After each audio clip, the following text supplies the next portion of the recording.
Hello guys, how's it going? My name is Dal. One of the biggest character upgrades we'll get in patch 9.2 is the ability to wield two legendaries. One of them will be a class legendary, any legendary of choice that gives you utility, defensives, or offensive power. The second legendary will be your Covenant legendary, which means choosing the right Covenant in patch 9.2 will be even more important than ever before. Of course, we're not done with 9.2 tuning whatsoever. There's still class changes, tier set changes, and legendary tuning going on every single week. But in today's video, I want to discuss the potential that some of the Covenant legendaries have for every single class, which ones are looking strong to pair together in 9.2, and which ones are falling short and might need to be taken a look at. If any of these Covenant legendaries do sound exciting to you, it might be a good idea to progress the renown of some of those Covenants before 9.2 gets here. But before we get into the legendary discussion, most of you guys watch these videos are still not subscribed. However, the more of you are reminded, the more of you do, so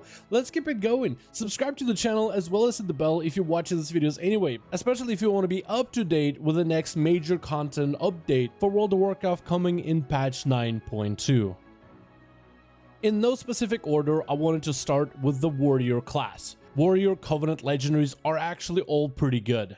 The Kyrian playstyle is great by itself. It's an awesome solo legendary that warriors are using right now. Not only does it generate your damage, but also a lot of rage. Rage that can be used defensively for prot warriors, and the spear root effect can create a gap between you and the mobs for some extra kiting. The Necrolord Covenant legendary offers you longer duration on banner as you spend rage, and provides one additional person the extra buff of mastery that comes from your banner ability. Trying to make some of the Covenant abilities and Covenant legendaries that focus on group gameplay work in practice can sometimes be difficult. Though on paper this one has the biggest potential, and in the early sims it does seem to be super synergetic with the Fury Warrior playstyle. The Warrior Knight Fae ability just adds more damage. When enemies stand in the aftershock, they will accumulate a dot that ramps up over time. It's a very simple legendary that just offers more damage, though it can be limited based on how often the tank moves the boss, and if the tank can't keep it in the aftershock for long enough, then you lose value on your legendary choice.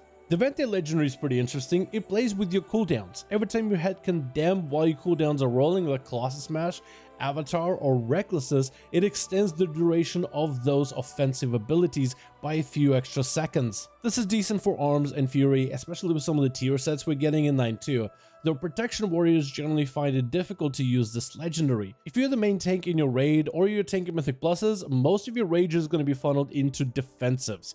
You're not really going to have a lot of extra rage left over for a lot of condemn action. Overall, warriors have a lot of viable options when it comes to Covenants and legendaries, and I wonder if we'll see more tuning for some of these going forward. Next we have the class of Paladin. Starting with Kyrian, it is a fantastic option for all three specs. It's a really good output legendary as well as a resource generator. So that means you're going to be putting out more healing, more damage, and even silence as a protection, which is great utility and survivability in some cases, but also the resources can go into self-healing for self-preservation, or group healing, or even damage. The Necrolord Covenant has gotten much better, and the legendary has seen some use. The Holy Paladin has synergies between Necrolord and their tier set, which could offer potential. So far, this Covenant found itself to be a pretty new pick for many Paladins after getting some major upgrades in patch 9.15. The Night Fae Paladin legendary has been used to do some really cheesy and potentially even criminal things in PvP, though how well some of these prowesses in PvP can be translated into PvE, that is still yet to be explored. The legendary offers a better version of the Night Fae Covenant ability, and I imagine it will be better for support roles, probably better suited for Holy Paladins and Protection Paladins.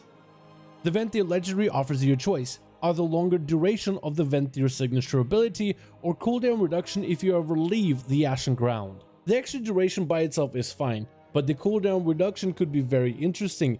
If used correctly, it could give you better timings of when you need Ashen for some of the different fights. Overall, Paladins are looking solid with some of the Covenant legendaries heading into patch 9.2.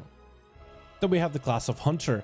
The Kyrian offers some group utility, as legendary will give you and your party a 10% critical strike buff. This will be a way for hunters to actually provide some sort of utility for their group by providing a buff for the party or group Mythic Plus members. The Necrolord legendary found itself extremely good but niche in AoE. It's not a bad upgrade, but it's not really much better in pure single target.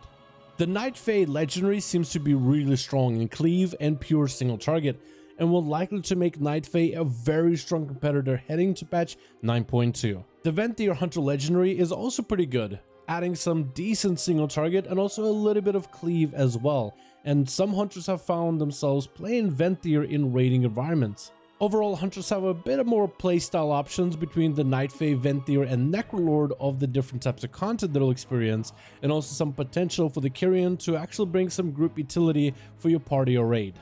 The next class I'll cover is the Rogue.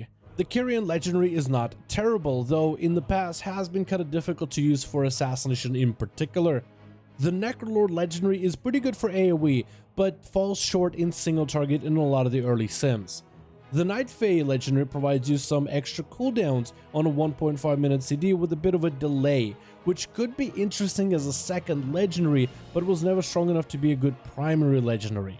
The Venthyr Rogue Legendary is an excellent solo legendary, especially for subtlety rogues, and will likely be your go-to Lego heading to patch 9.2.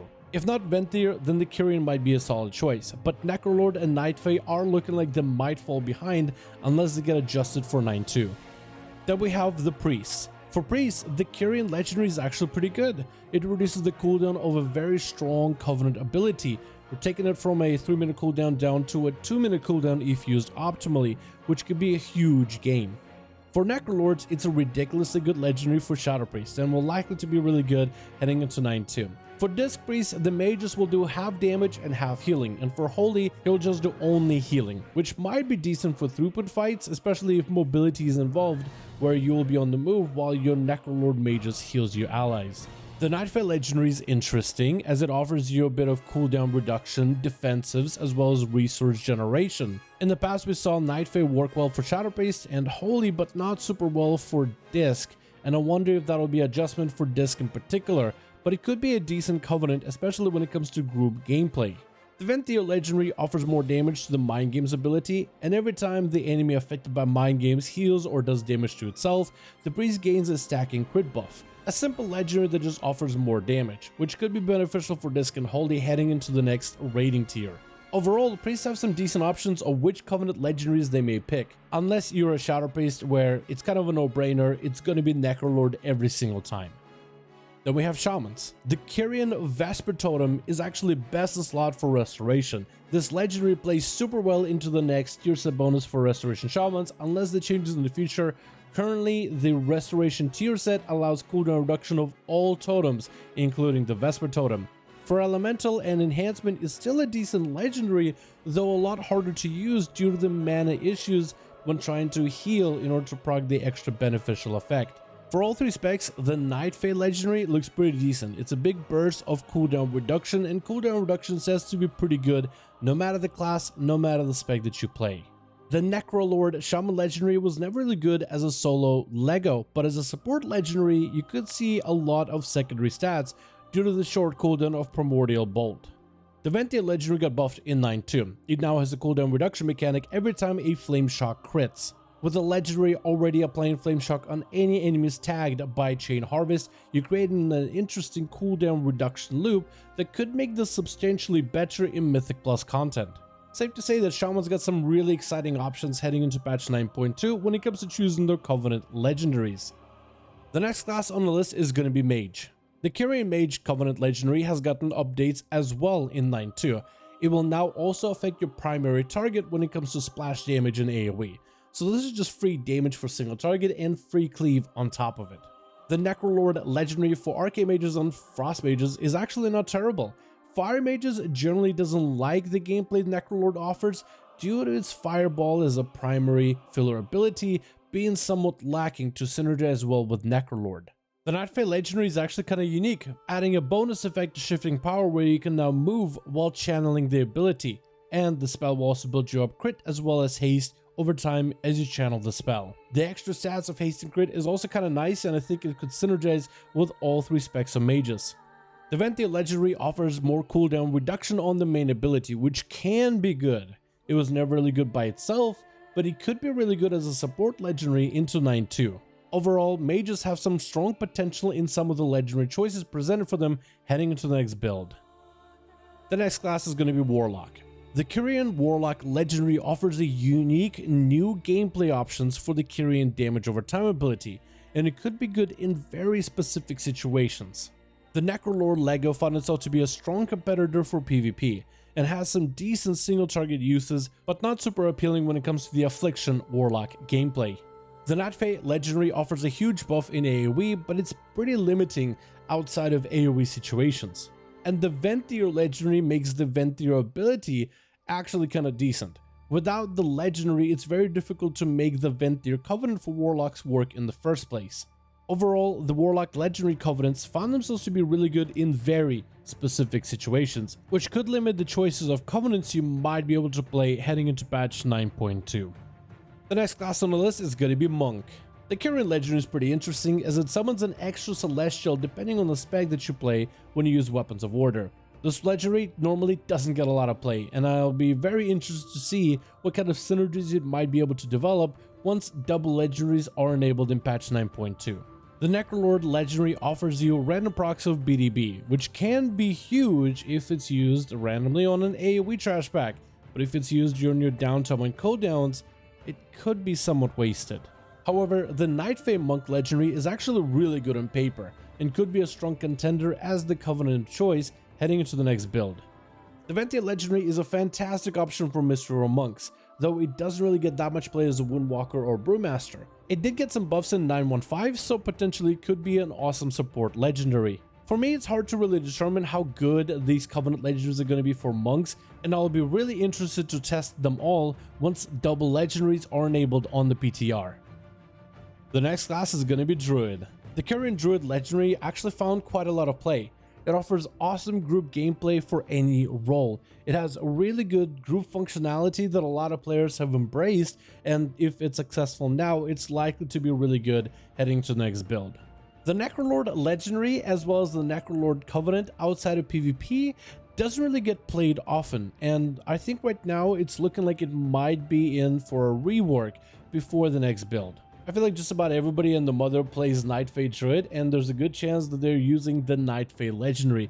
It's just a really solid option, and if you haven't maxed out the renown for your Nightfey before patch 9.2, you should probably get on that. It will likely continue to be really good, unless it sees some significant nerfs going forward. The Venthyr Legendary proved itself to be pretty decent for Boomkins, but not all the specs of Druids have found this as the best installed Covenant Legendary, and I do wonder how the Venthyr Covenant overall will be represented come patch 9.2. Overall, Druids have some serious divides. Some of their Covenant Legendaries are incredibly good, and others are still up in the air. Definitely hope the devs take a closer look at some of their legendary options before 9.2 is released. The next class is going to be Demon Hunter. Ever since they buffed the Kyrian Legendary, the versatility buffs it offers you is pretty great for both specs. It's amazing for tanks, it'll be amazing on the damage front, and not too terrible for Havoc either. The Necrolord Legendary, however, gets very little play, and it's one of those legendaries that's actually recommended not to craft for Demon Hunters. The Nightfey Legendary has awesome interaction, particularly with Unbound Chaos for Havoc Demon Hunters, and it seems like a solid choice for any AoE content in the game. The Venthyr Legendary found itself to be a powerful option for pure single target damage output for both specs of Demon Hunters, and it's likely, unless it sees some big nerfs, will probably be a really solid choice going forward in 9.2. Just like Druids, the Demon Hunters have a pretty big divide. Some of the legendaries are much better than others depending on the Covenant you pick, but also their legendaries for the Covenant seem to be a lot more specific, with Venthyr being extremely strong in single target, while the Nightfey being incredibly good in AoE. And finally, we have Death Knights. The Kyrian Death Knight Legendary offers some niche in AoE content, but is found pretty lacking outside of it. The Necrolord Legendary buffs the already versatile Covenant ability, which could be pretty good and might be the option heading forward. The Nightfey Legendary by itself is not a bad buff to the Death Stew ability, but it doesn't really fix some of the issues that come with the Covenant ability in the first place, like mobility issues for example. If the tank isn't keeping things inside of your Death Stew or near your Death Stew, you kinda lose value on it. Finally, the Death Knight Venthyr Legendary offers some play with runic power spending. During progression, it might be difficult to determine exactly when and where you're going to be spending a lot of runic power, so this legendary finds itself rarely used for most Death Knights. It's also worth noting that the Death Knight legendaries for their covenants are pretty undertuned and are generally valued at pretty low. I would not be surprised to see all of the Death Knight legendaries get buffed in the near future. But anyway, thank you guys so much for checking out this video. I do hope you guys enjoyed. If you guys enjoyed this video or found it informative, give this video a thumbs up. I would very much appreciate it. I want you guys to let me know in the comments which of these Covenant legendaries are you the most excited to play with, or which of these legendaries do you think need to get reworked before 9.2 comes out. If you guys want to open a more direct discussion on these legendaries, my DMs are always open. You're more than welcome to join our Discord community, which is probably the best place to reach me while hanging out with the other boys hanging around in the Dalaran Discord. But otherwise, hope you guys enjoyed this video, and I hope you guys enjoyed. Let me know your thoughts in the comments below, and as always, I'll see all of you in another one.